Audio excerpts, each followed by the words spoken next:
conceito da óptica em si é que existe um objeto e que por meio do nosso olho, uma fonte de luz, nós enxergamos esse objeto. O nosso olho passa as informações para o nosso cérebro por meio de um impulso nervoso, que liga o nosso olho com o nosso cérebro. E o nosso cérebro processa todas as informações que nós enxergamos desse objeto. Esse é o conceito básico da óptica. Na óptica geométrica nós temos dois tipos de fonte de luz, a primária e a secundária. A fonte de luz primária, ela emite luz. E a secundária reflete a luz.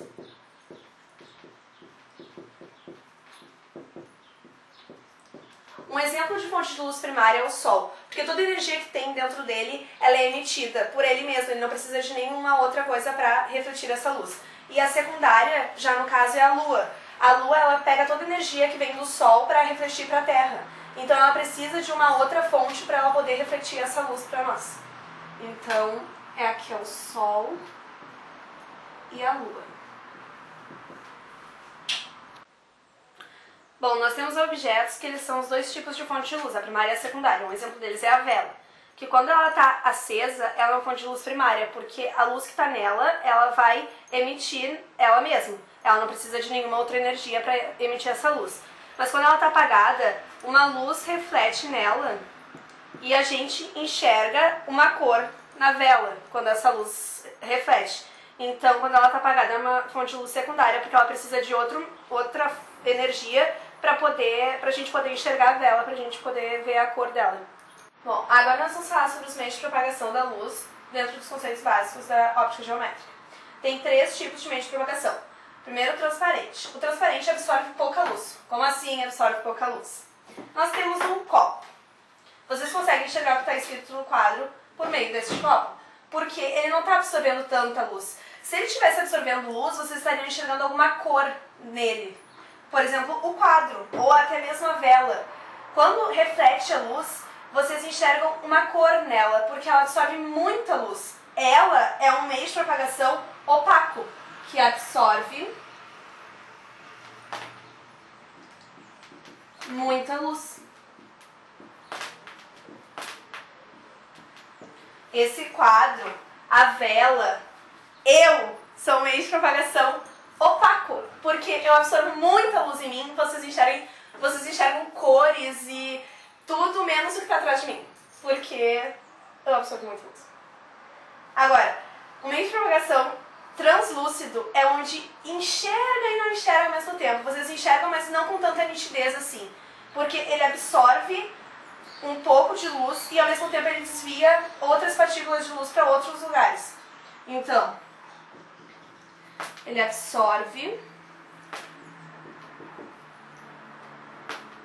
luz e desvia ao mesmo tempo, tá? Então, uma porta com efeito craquelado, com vidro com efeito craquelado, ela é um meio de propagação de luz translúcido, porque tu enxerga um borrão do que está atrás dela. Tu não enxerga completamente o que está dentro do local, porque ela absorve uma certa quantidade de luz e as outras partículas que restam, ela desvia. Então tu fica uma coisa meio assim, tipo, o que eu estou enxergando? É isso o meio de luz translúcido. Nós vamos falar das cores, que é como se fosse uma subdivisão dos meios de propagação. Nos meios de propagação nós falamos da luz que é refletida e absorvida. Aqui no caso nós vamos falar de cada cor que é absorvida e refletida do objeto. A monocromática, ela apresenta uma única cor de luz. Aqui, por exemplo, reflete o verde, apenas o verde é refletido. Todas as 7 cores são absorvidas, mas o verde é a única que está sendo refletida. No caso do preto, todas as luzes estão sendo absorvidas e nenhuma é refletida. Por isso que é preto. A policromática apresenta várias cores de luz. É um exemplo do branco. Ele não absorve nenhuma cor e reflete todas que são enviadas para ele. As 7 cores que são enviadas para ele, para esse objeto, elas são refletidas e nenhuma delas é absorvida. E é por isso que ele é branquinho. Bom, agora nós vamos falar sobre os feixes de luz. Existem 3 tipos de feixes de luz: o convergente, o divergente e o paralelo. Vamos começar com os divergentes, que é quando sai luz de um lugar e se espalha, se expande. É o caso do Sol. Toda luz que ele emite, ela é expandida e vai para a Terra. Então, ela é toda espalhada. Todos os raios que saem a partir dos neutrinos são espalhados para a Terra. Então, o raio, ele é um feixe de luz divergente. O raio do Sol é um feixe de luz divergente. O laser, aqueles laserzinhos que vêm, assim, bons, que vem, eles são um feixe de luz paralelo, porque para onde a gente aponta é onde aquela luz vai parar. Ela não vai se expandir ou ir para um lugar só, de uma coisa maior, ela vai para um lugar só. Não, ela vai naquela reta que a gente designou a luz, ela vai parar. Então ele é um feixe de luz paralelo.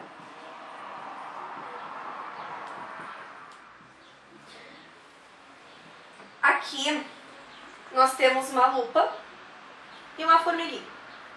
Para as pessoas bacaninhas que gostam de queimar formiguinhas com a luz do sol, vocês estão fazendo um feixe de luz convergente, que é onde toda a luz que está naquele lugar, no caso, luz do sol, todo aquele raio de sol que está concentrado naquele lugar, ele é para um único ponto, que por meio da lupa, por meio de algum outro instrumento, né, porque isso não é tão comum vermos por exemplo, o sol é divergente, o laser é paralelo, mas aqui no convergente nós precisamos de um outro objeto para poder fazer com que ele seja convergente. Então aqui toda a energia concentrada de um lugar, ela é para um certo ponto, no caso, para a pobre formiguinha. Então aqui é convergente.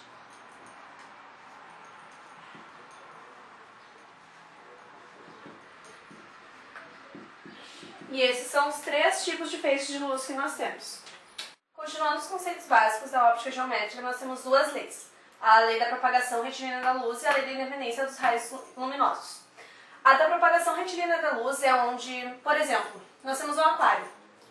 E nesse aquário, quando não há nenhum outro composto dentro dele, a luz, quando nós enviamos um laser, assim, um raio de luz, ela é propagada de forma retilínea. Mas quando tem açúcar ou coisas que não deixem a água homogênea, esses raios eles ficam cruzados, eles se expandem de formas diferentes que não sejam retilínea. Então, a lei da propagação retilínea da luz é onde um raio se propaga de forma retilínea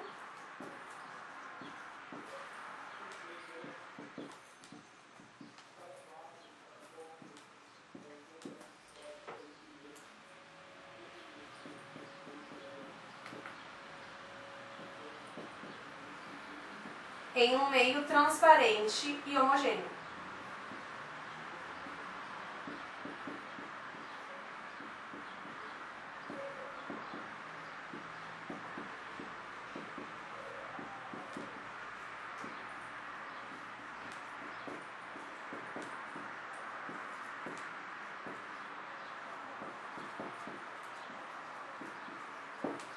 Na lei da independência dos raios luminosos é quando um raio não depende do outro para ter uma direção. Por exemplo, de novo, laser, quando eles têm um laser aqui e um outro aqui, eles se cruzam em um determinado caminho. Quando eles se cruzam, eles não vão mudar a direção deles, eles continuam indo para o mesmo lugar que a gente está apontando eles. Então isso é a independência dos raios luminosos. Mesmo eles se cruzando,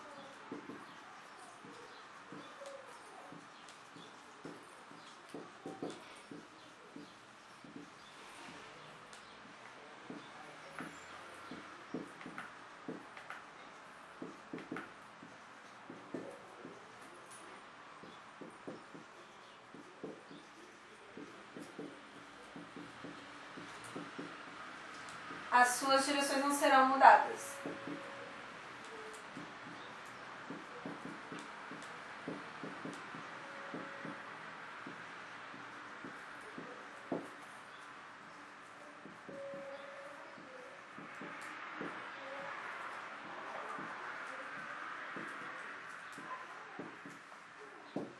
A segunda parte do nosso vídeo é onde nós vamos falar sobre os espelhos planos, que são nada mais nada menos do que os nossos espelhos normais que nós temos dentro de casa. Espelho do banheiro, espelho do quarto, qualquer espelho que tu te enxergue, onde da mesma forma que tu é, que não tenham nenhum tipo de angulação que possa prejudicar nossas curvas perfeitamente desenhadas.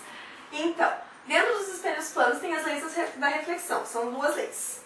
A primeira lei é onde a luz se propaga de maneira retilínea, no meio. O raio incidente, tem o raio incidente, tem o raio refletido e a linha normal. O que é isso? Tem um espelho aqui.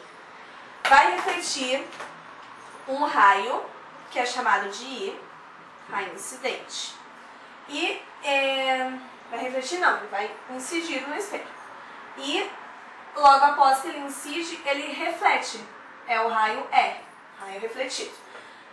Onde a normal entra nisso? A normal nada mais nada menos é do que uma linha paralela que tu traça com o espelho. Ela sempre vai estar posicionada em 90 graus em relação ao espelho. Ela é uma linha para te basear em qual ângulo vai formar, por exemplo, o raio refletido a partir do incidente. Normalmente ela é utilizada nos exercícios para te ter uma base de como tu vai fazer esse cálculo matemático.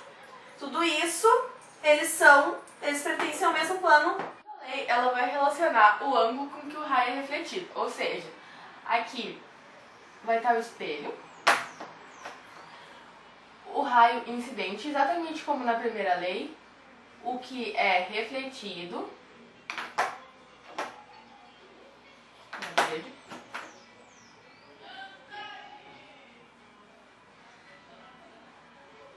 e a normal.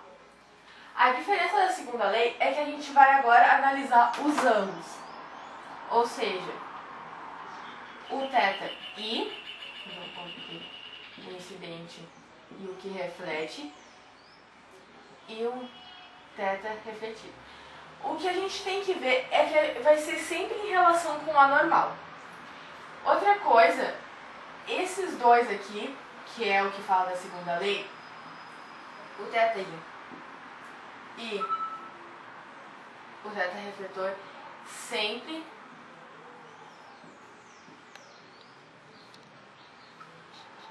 vão ser iguais.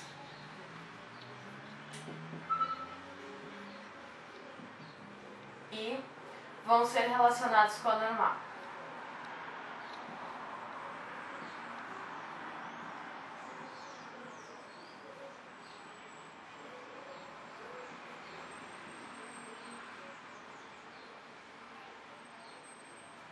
Ou seja, se esse aqui for de 30 graus, logicamente esse aqui também tem que ser de 30.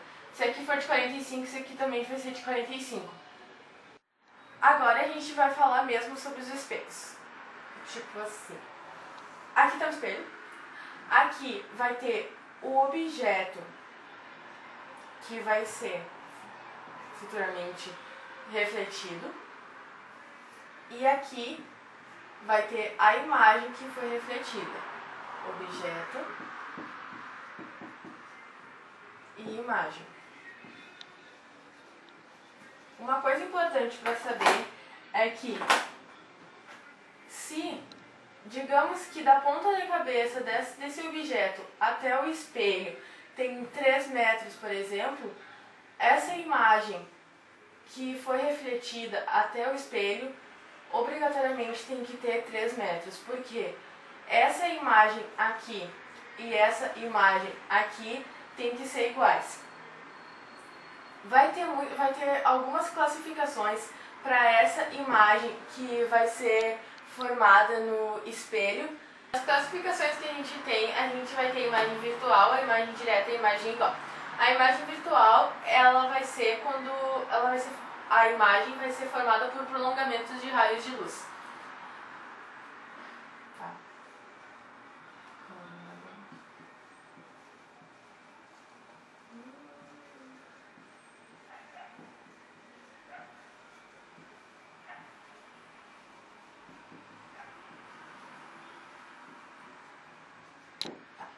A imagem direta é quando tem a mesma direção. Que se a gente for analisar as dimensões, na mesma direção,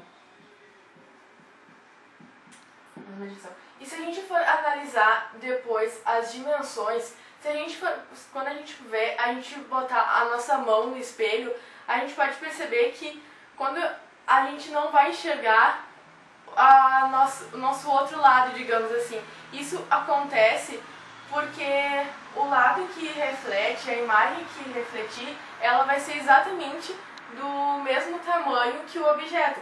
Que daí é que a gente vai falar sobre a imagem igual, que é quando tem o mesmo tamanho.